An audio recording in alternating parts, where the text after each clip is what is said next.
The slap came so fast Elena didn't have time to react. Her reading glasses went flying, shattering on the hardwood floor of her own living room as the woman standing in her doorway smiled with cold satisfaction. Elena's cheek burned, but the pain in her chest was far worse. Victoria, her husband's mistress, had just slapped her in her own home because Elena refused to hand over her house keys. "That's what you get for being so stubborn," Victoria screamed at her while Marcus stood behind his mistress like a guilty shadow. "A woman like you doesn't deserve this beautiful house. It's time for you to move on and let the real woman in Marcus's life take her rightful place." The silence that followed was deafening.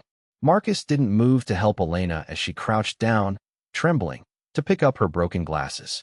He looked away, uncomfortable, but no one, absolutely no one, defended the wife who had just been publicly humiliated in her own home by her husband's lover.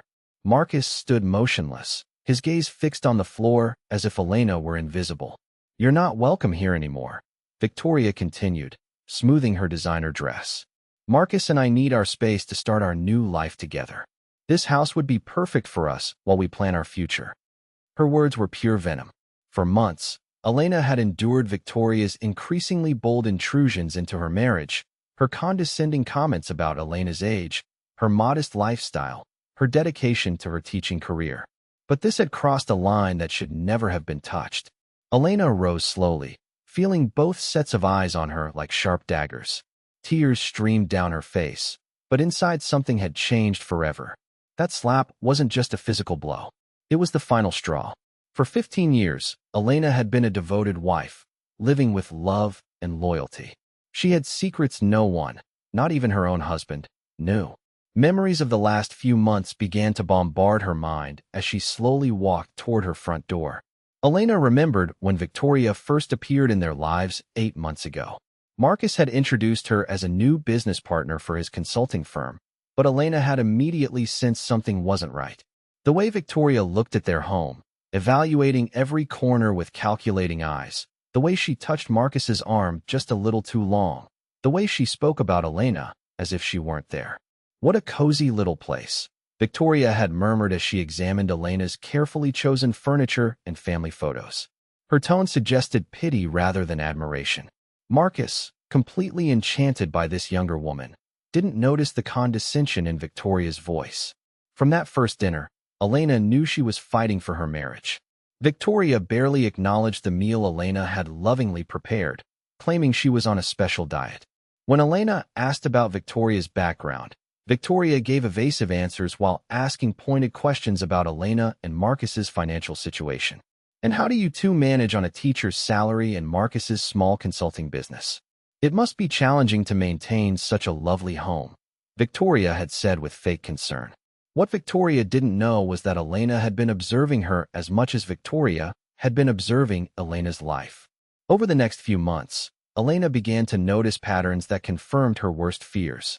Victoria would call Marcus at all hours, show up at his office unannounced, and gradually begin making comments about how Elena was holding Marcus back from his full potential. "A man like Marcus deserves someone who understands his ambitions," Victoria had said during one particularly uncomfortable dinner. "Someone younger, more dynamic, more supportive of his dreams." Elena's marriage began deteriorating rapidly. Marcus started coming home later and later, making excuses about work projects that required him to travel with Victoria. He became distant, critical, and increasingly cruel in his comments about their life together. "Elena, you've become so boring," he told her one night. "All you do is grade papers and worry about the house. Victoria shows me what life could be like with someone who has vision." The psychological campaign intensified after Marcus announced he wanted a trial separation. Victoria had started showing up at Elena's school, at the grocery store, at their neighborhood coffee shop, always with that same calculating smile. "Elena, you seem so tired lately. Maybe it's time to consider what's best for everyone involved," Victoria would say, her voice dripping with false sympathy.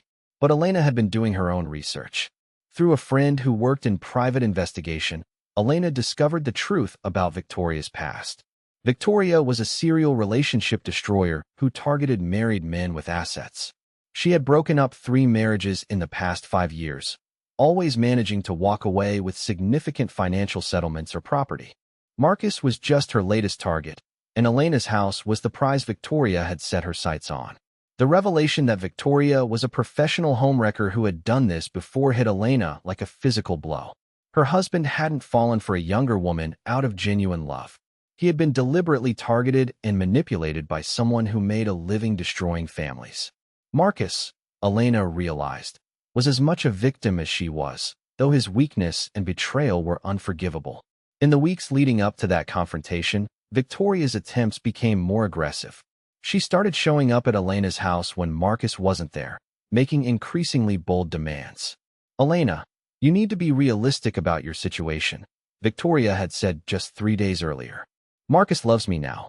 The sooner you accept that and move out, the easier this will be for everyone." That night, Elena had made a decision that would change everything. She called someone she hadn't spoken to in months, someone who had been trying to reach her since her marriage troubles became apparent. "Alexander, it's Elena. I think I'm ready to listen to what you've been trying to tell me." Alexander Morrison was a successful real estate developer who had been Elena's college friend before she married Marcus. He had reconnected with her 6 months earlier when he heard through mutual friends about her marital problems. Alexander had quietly been trying to help Elena see that she deserved better than Marcus's treatment, but Elena had been too loyal to her marriage vows to listen. Now, standing in her living room after being slapped by her husband's mistress, Elena realized Alexander had been right all along. As Victoria and Marcus stood there demanding her house keys, Elena made the call that would change her life forever. "Alexander, it's Elena. I need you to come to my house immediately." "Yes, right now. Bring the legal documents we discussed. It's time to show them what a real mistake looks like." Elena's voice trembled, but there was a strength in it she hadn't felt since this nightmare began. "Are you sure, Elena?" Alexander asked, his voice filled with concern and barely contained anger at what she had been enduring. "Once we do this, there's no going back. I meant what I said about protecting you, but this will change everything." Elena looked at Victoria, who was now examining her family photos with the eye of someone already planning to replace them, and at Marcus, who couldn't even meet his wife's eyes. "Completely sure," Elena replied. 30 minutes, Alexander. Come prepared for war." Elena hung up and walked past the two people who had destroyed her marriage, heading to her bedroom to retrieve documents they had no idea existed. For the first time in months, Elena was going to stop being the victim in her own life story. For the first time, Victoria and Marcus were going to meet consequences they never saw coming. The next 30 minutes felt like an eternity. Victoria had made herself comfortable on Elena's sofa, going through Elena's mail and personal papers as if she already owned the place. Marcus paced nervously, occasionally glancing toward the bedroom where Elena had gone. "Maybe we should leave and come back tomorrow," he suggested weakly. "Let her process this." "Absolutely not," Victoria snapped. "I'm not leaving this house until I have those keys. Elena needs to understand that this is my home now. The sooner she accepts reality, the better for everyone." But Victoria had no idea what reality was about to hit her. Elena had spent the last 6 months not just mourning her marriage, but preparing for this exact moment. The documents in her bedroom weren't just divorce papers. They were the foundation of a new life Elena had been building in secret, with Alexander's help and guidance. When Elena emerged from her bedroom, she was no longer the broken, defeated woman who had been slapped 20 minutes earlier. She carried herself differently, spoke differently, and looked at Victoria and Marcus with eyes that held no fear, only determination. The sound of a car pulling into the driveway made Victoria look up from the papers she had been rifling through. Through the window, they could see an expensive black sedan, the kind that meant serious business. Alexander Morrison stepped out, impeccably dressed and carrying a leather briefcase that suggested he was there for more than a social call. "Who was that?" Victoria demanded, suddenly looking less confident than she had moments before. "That," Elena said with the first genuine smile she'd worn in months, "is Alexander Morrison, one of the most successful real estate developers in the state. He's also my fiancé." The words hit the room like a bomb. Marcus's face went white. Victoria's mouth dropped open. The confidence that had carried her through months of terrorizing Elena evaporated in an instant. "You're what?" Marcus stammered, finally finding his voice. "Elena, what are you talking about? We're still married. You can't be engaged to someone else."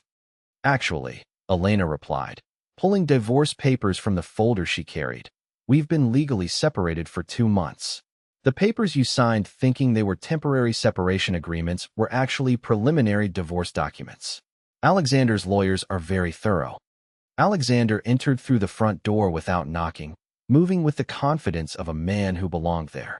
At 55, he was distinguished, successful, and clearly devoted to Elena in a way Marcus had never been. "Elena, are you all right?" he asked, immediately noticing her swollen cheek. His eyes hardened as he looked at Victoria and Marcus. "Which one of you put hands on my fiancé?" Victoria tried to recover her composure, but her voice shook slightly. "This is ridiculous. Elena is a schoolteacher living in a modest house. She can't be engaged to someone like you. This has to be some kind of joke." Alexander opened his briefcase and pulled out a stack of legal documents. "Miss Richardson, I presume?" "Yes, I know exactly who you are.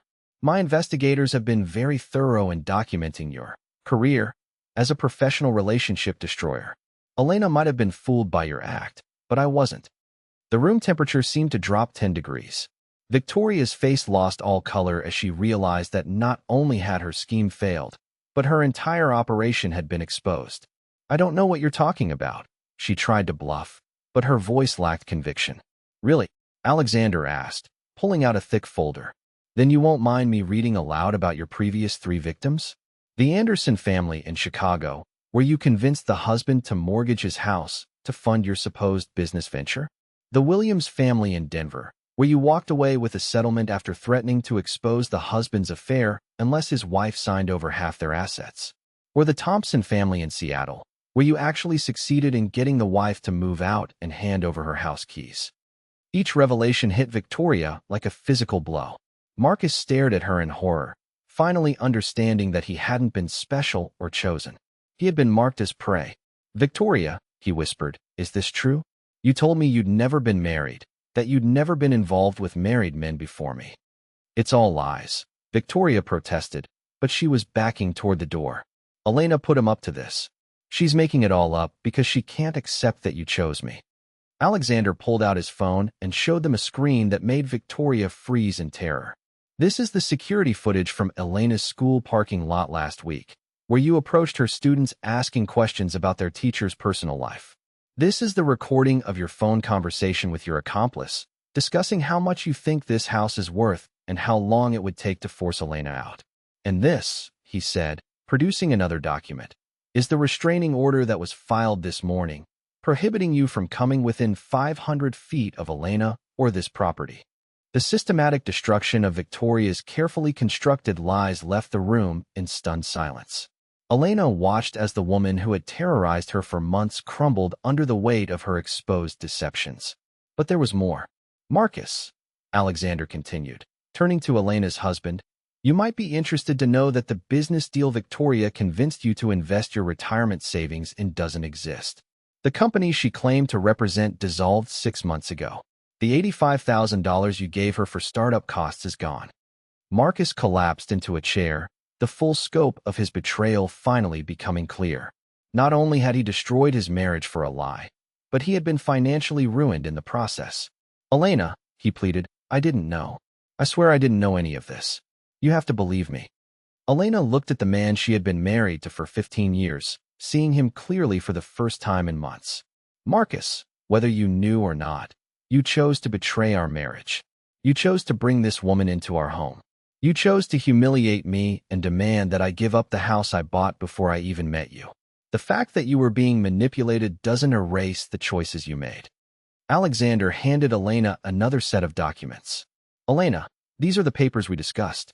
The house has been transferred into a joint trust that protects it from any claims Marcus might make in the divorce. Victoria has no legal standing to demand anything, and Marcus's financial situation means he'll be lucky to afford a studio apartment."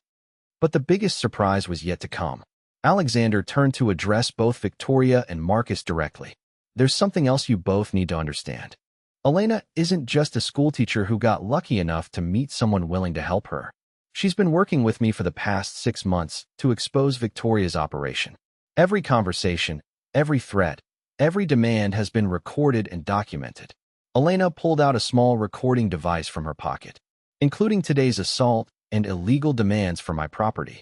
Victoria, you made a crucial mistake when you decided to slap me in my own home while demanding my house keys. That's assault, attempted extortion, and trespassing. The sound of sirens in the distance made Victoria panic completely. You called the police? Elena, this is crazy. We can work this out. Marcus, tell her this has gone too far. But Marcus was staring at the documents Alexander had spread across Elena's coffee table, documents that showed the full extent of Victoria's criminal history and his own financial ruin. Victoria, he said quietly, what have you done to us? Two police officers entered the house, having been called by Alexander before he arrived. Elena handed them the recording device, the restraining order, and photos of her injuries from Victoria's assault. Victoria was arrested on charges of assault, extortion, and harassment. Marcus, while not criminally charged, was served with divorce papers that made clear he would be leaving the marriage with nothing but debt. As Victoria was led away in handcuffs, she screamed at Elena, "This isn't over.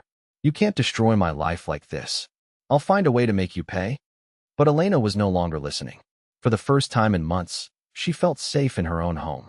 The house that Victoria had coveted and tried to steal was secure, protected by legal documents and a man who truly valued Elena for who she was, not what she could provide. Alexander stayed with Elena that evening, helping her process the dramatic end to her nightmare.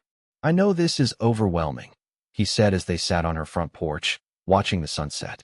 "When you're ready, we can talk about our future together. But for now, just know that you're safe, and you'll never have to face anything like this alone again." Elena looked at the man who had stepped in to save not just her house, but her entire life. Alexander hadn't just offered financial help. He had offered partnership, protection, and genuine love. Their engagement wasn't a business arrangement or a rescue mission. It was the beginning of a relationship built on mutual respect and shared values. 3 months later, Elena and Alexander's wedding was a celebration of new beginnings. Unlike the desperate, grasping relationship Victoria had tried to force with Marcus, Elena's marriage to Alexander was based on equality, trust, and genuine affection. Alexander had helped Elena save her house, but more importantly, he had helped her save herself.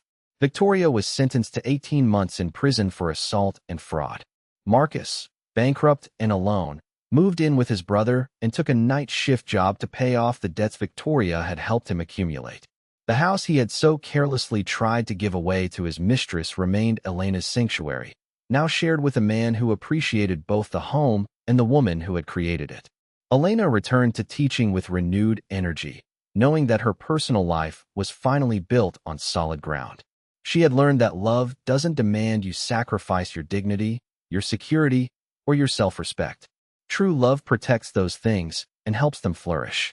When people asked Elena how she found the strength to fight back against Victoria's intimidation, her answer was always simple: "I realized that I deserved better." And sometimes, when you finally value yourself enough to demand respect, the universe sends you someone who's been waiting to give it to you. Elena's story became a cautionary tale about the dangers of affairs and the importance of recognizing predatory behavior. But more than that, it became a story of hope for anyone who thought their situation was hopeless. Sometimes the ending you never imagined possible is exactly the one you needed all along. Alexander helped Elena save her house, but Elena saved herself. And in doing so, she discovered that her real worth had never been in question. She had just needed someone to remind her of what she had always known: that dignity, loyalty, and genuine love were treasures no manipulator could ever steal from her again. The house that Victoria had tried to steal became the foundation of Elena and Alexander's life together. But it was never about the building itself. It was about what the house represented: Elena's independence, her history, her right to make her own choices about her own life. In protecting her home, Alexander had protected Elena's autonomy and self-respect. Years later, when Elena would tell this story to other women facing similar situations, she would always emphasize the same point: don't wait for someone else to save you. Start saving yourself. The right person will join you in that fight, not try to rescue you from it. Elena's true salvation hadn't come from Alexander's money or influence. It had come from her decision to stop accepting unacceptable treatment and to fight for the life she deserved. The house keys that Victoria had demanded so arrogantly remained exactly where they belonged, in Elena's possession, in the home she had worked to build, protected by love that honored rather than exploited her trust. And Elena had learned the most important lesson of all, that sometimes the greatest gift you can give yourself is the courage to refuse what you never should have had to tolerate in the first place.